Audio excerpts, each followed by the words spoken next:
Now next topic is all about the swarm of desert locust. Now India saw the swarm of desert locust attacking to the states of Rajasthan, Gujarat and Haryana in the month of April, May and the June itself also.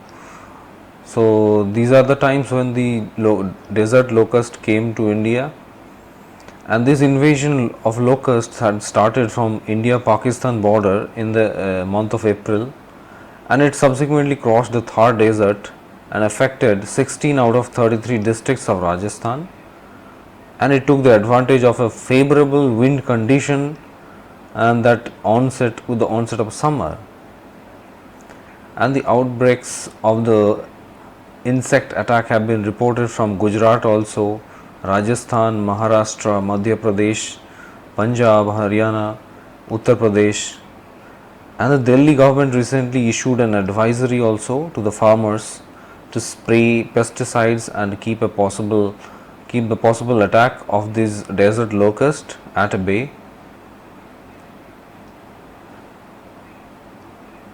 Let's see the past events when this happened.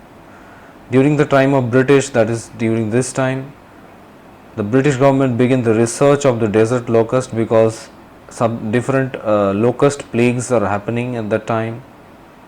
Then in 1939, after a lot of research, a permanent locust warning organization or LWO was set up in Karachi, undivided India, whose main job was to keep an eye on a specific subspecies, which is the desert locust. And then after independence, India established its own center of LWO at Jodhpur, Rajasthan. And there were 13 locust plagues between 1964 and 1997. And from 97 to 2010, there were 5 outbreaks. And from 2010 to 18, there were no major swarms or breeding reported according to this LWO. And then in 2019, Gujarat and Rajasthan reported significant surge in the locust infestation. Nearly 3.5 lakh hectares of cumin, rapeseed and mustard were damaged by this desert locust. So let's see about the locust and the concerns about it.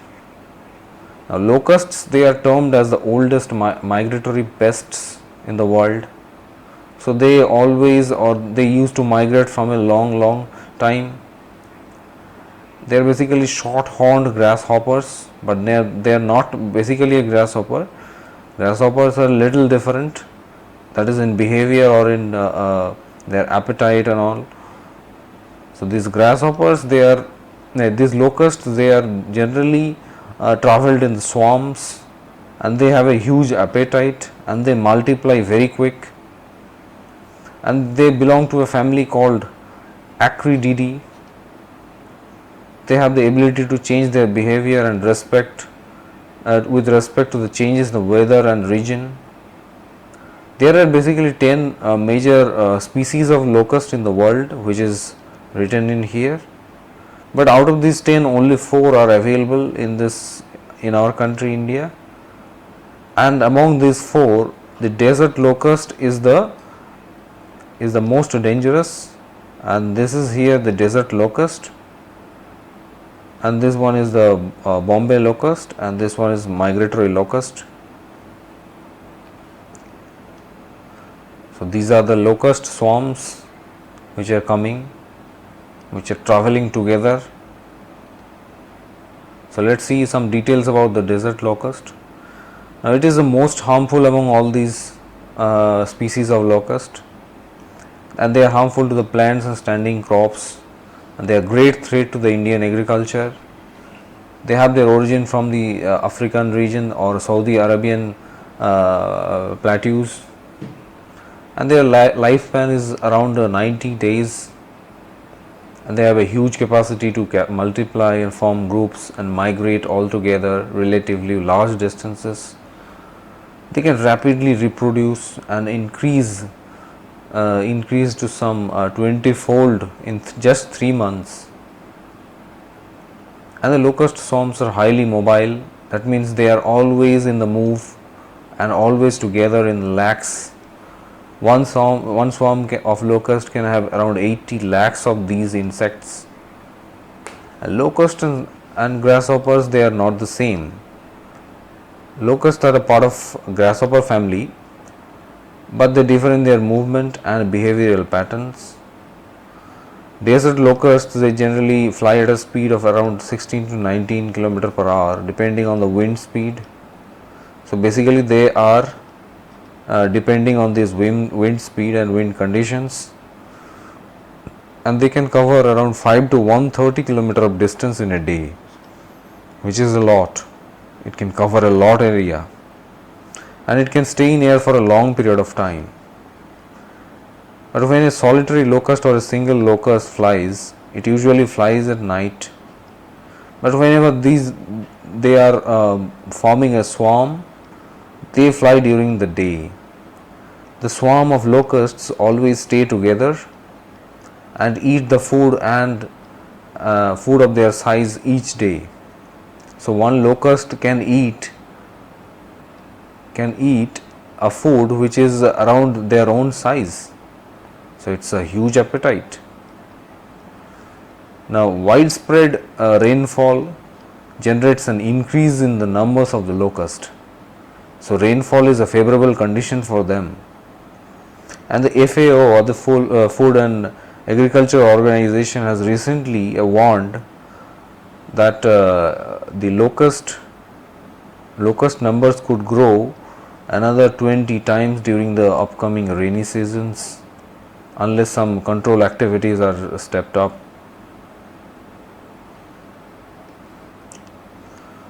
So this is the migration route of the locust. As you can see, this is Sahara desert and this is the sub-Saharan countries, and from here they are originated basically, and that is why they are given the name of desert locust.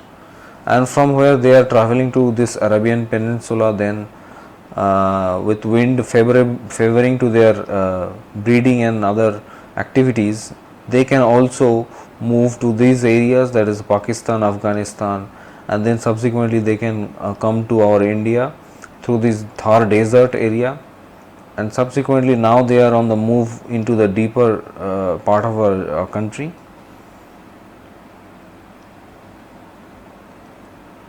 So what is the link with the climate with this desert locust swarm?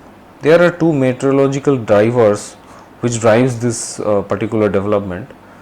The first is the unusual heavy rains, or the rain is particularly favoring their breeding conditions, and these favor their breeding in the tracts of Arabian Peninsula, as I said, as I pointed out that here in this Arabian Peninsula region, due to heavy rain, their number multiply a lot. Okay. Now another reason could be the strong westerly winds. Now the westerly winds are coming from this side to this side, that is from towards the Mediterranean Sea. It would travel to the Indian continents, and through the Middle East it reaches the Indian continent like this. So this wind condition favoring their movement a lot. Now a pattern of warming the Indian Ocean, which can be a trigger also, and this phenomenon is called the IOD, or Indian Ocean Dipole, in which the western and eastern part of the ocean warm differentially. As you can see in this picture, in here this part is warmer, and this part of the ocean is cooler. That means there is a differential heating here, and this particular development brings more rain to these areas, the Arabian Peninsula and the Horn of Africa here. So these areas receive more rain compared to these areas in Australia and other. So this positive Indian Ocean dipole, this basically makes this west part of this Indian Ocean warmer, due to which this area is receiving more rain. A positive dipole is when the western part is hotter by a degree more than the eastern part. Yeah. So their movement has been aided by the strong westerly winds, as we see the movement of wind from this direction to this direction, which is further strengthened by the low pressure area created by the cyclone Amphan.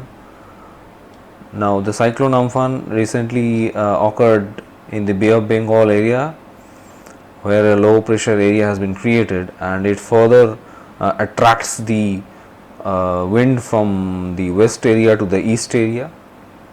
Due to these favorable winds, it helped the swarms to fly and breed in the traditional grounds like Iran, Afghanistan, Pakistan and India.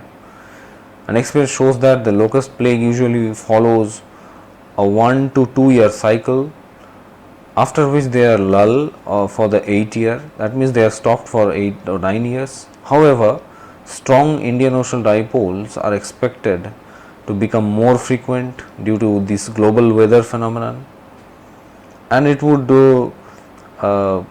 trigger the regular locust infestation in future also. So how to deal with it? Now only way to deal with it is spraying the pest control and the plant protectant chemicals like the malathion, which is a pesticide to kill these locusts. Now what are the actions that have already been taken by the government? Indian officials last year and this year too blamed Pakistan for not spraying adequate pesticide to stem the nascent population. It has been a part of protocol that is agreed with this in the LWO, that the affecting country should take action against the further breeding of this particular pests, so that their movement should be restricted from India to Pakistan to India. And the government has also ordered new machines from United Kingdom to tackle the menace of locusts. A lack of funds is also an issue, and inadequate monitoring due to the COVID-19 situation. And during this lockdown has made availability of the pesticides as well as its transportation very difficult, and the labor force is also not available due to this lockdown situation. And these are the problems that are faced. Now what are the impact of the locust attack?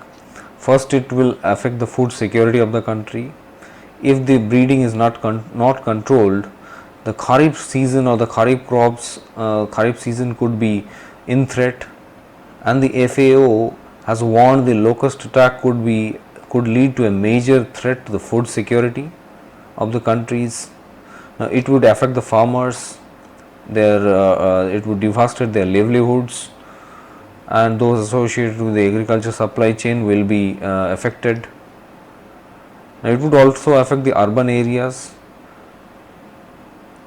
Due to no crops in the field, the particular deserts, the swarm of the locusts would come to the urban areas, and these desert locusts have been invading the green spaces of the urban areas also. This is a major problem for the urban areas, and it could disrupt the day-to-day life of the people in the urban cities or centers. And moreover, the effects of the locust in the urban areas may aggravate, as the national lockdown has made the availability and the transportation of pesticide and labor very difficult. So it would aggravate. Now what is the way forward? Immediate measure is nothing but to increase the aerial spraying of the pesticides and insecticides to its optimum quantity, along with the continuous monitoring also during the Kharif seasons, so that the Kharif season could not be hampered. Next, there is a need to start a systematic study on locust by the ICAR or the Indian Council of Agricultural Research. Next is the strengthening of the research framework for the climate change. Now, due to emergence of new dimensions of climate change, it is important that India puts more funds to predict the course of the present global environmental changes. So, these are some of the way forwards.